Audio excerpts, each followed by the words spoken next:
राजस्थान आयुर्विज्ञान संस्थान रिम्स बहुत बढ़िया ऐतिहासिक बिल लाए हैं, बहुत बढ़िया बिल लाए हैं। पहले भी मैंने कहा था कि साहब बकरे और नाम शेर राखियो है, पर साहब इसके अंदर जब इसकी पूरी संरचना देखी, इसके अंदर जब गवर्निंग काउंसिल देखी, किस तरीके से किन किन लोगों को आप अपॉइंट कर रहे हैं, वो तमाम चीजें देखी, तो लग रहा है कि धीरे धीरे आने वाले समय में ये सदन और यहां बैठे तमाम सदस्यों की आवश्यकता को भी हम खत्म कर देंगे। एक भी जनप्रतिनिधि को उसमें आपने जगह नहीं दी। वाकई ये बहुत गंभीर विषय है। आप सबको, हम सबको सोचना पड़ेगा कि तमाम चीजें अगर अधिकारियों के भरोसे छोड़ के अगर चलती तो फिर इस सदन की, आपकी, हमारी और तमाम इस पूरे लोकतंत्र की जरूरत क्या रहती। आपको इस पे विचार करना होगा। साथ ही साथ मेरा निवेदन है कि आप बहुत बड़ा बजट खर्च भी कर रहे हैं, पर आए दिन हम पूरे प्रदेश भर में देखते हैं कि साहब कई सारे युवा जो अपनी जायज मांगों के लिए लड़ते रहते हैं। मैं आपको बताना चाहूंगा 2018 से प्रयोगशाला सहायक भर्ती लंबित पड़ी है। तमाम लोग हैं, जो तमाम युवा है, वो आए दिन धरने दे रहे हैं, प्रदर्शन कर रहे हैं। मेडिकल हेल्थ वॉलंटियर फोर्स की वित्तीय स्वीकृति अभी तक पेंडिंग पड़ी है। CHOs वो आए दिन सभी MLAs के पास, माननीय मंत्री जी के पास जाते हैं, पर अभी तक उनको कोई जवाब नहीं मिला। कई सारी चिकित्सा सेवा अधिनियम 2023 के blood bank technician, OT technician, cath lab, dialysis, तमाम लोग, ये तमाम युवा आए दिन अपनी जायज मांगों के लिए आगे आ रहे हैं। नर्सिंग कर्मी हैं, वो नर्सिंग निदेशालय की मांग करते हैं, पर साहब इन तमाम चीजों पे कभी कोई ध्यान नहीं देता।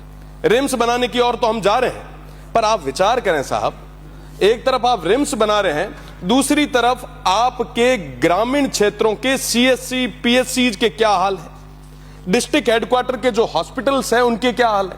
मैं एक छोटा सा उदाहरण आपके सामने रखना चाहूंगा। बाड़मेर हमारा जिले का सबसे बड़ा अस्पताल है। आज के समय में वहां पे उपचार कम और घोटाले ज्यादा हो रहे हैं, हर एक चीज में घोटाले।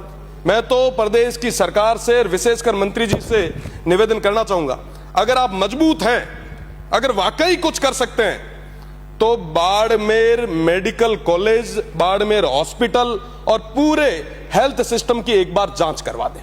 दूध का दूध, पानी का पानी हो जाएगा। आपकी CHC, PSC कमजोर है, जिसके कारण आए दिन डिस्ट्रिक्ट हेडक्वार्टर पे लोड बढ़ता है। डॉक्टर्स तो पहले से ही कम है।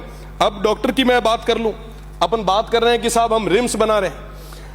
कुल स्पेशलिस्ट डॉक्टर की अगर बात करूं तो 2600 की रिक्वायरमेंट है, पर हमारे पास मात्र 510 है, जिनमें से 2090 के आसपास पोस्ट है खाली पड़ी है। सर्जन की अगर मैं बात करूं तो हमें जरूरत है 650 डॉक्टर्स की, हमारे पास कितने हैं? 101।